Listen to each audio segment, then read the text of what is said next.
Hi kids, I hope you're enjoying your time off of school. I thought I would take this opportunity to introduce you to a few of the items in my garden. So today, let's take a look at the bleeding heart.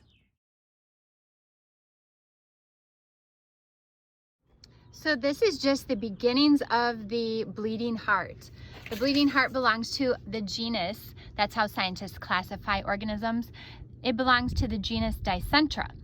So here we have just the beginnings of the new foliage coming up. So it's early spring, that's when this will start coming up out of the ground. And over here we have the new flower stalks. So the bleeding heart belongs to a group of plants called perennials. Perennials grow year after year.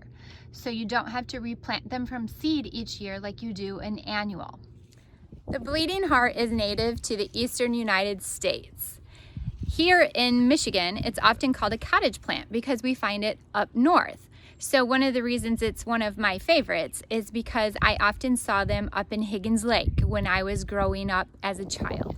I've planted my bleeding heart here underneath a bush because it likes the shaded areas. It also likes a moist environment, so be sure to keep your bleeding hearts well watered. It'll come up in early spring. That's the time to feed your plant. You only need to feed it once.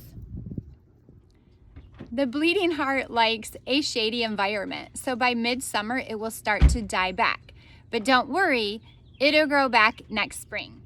Deep underground, this plant has what's called a rhizotomous root system.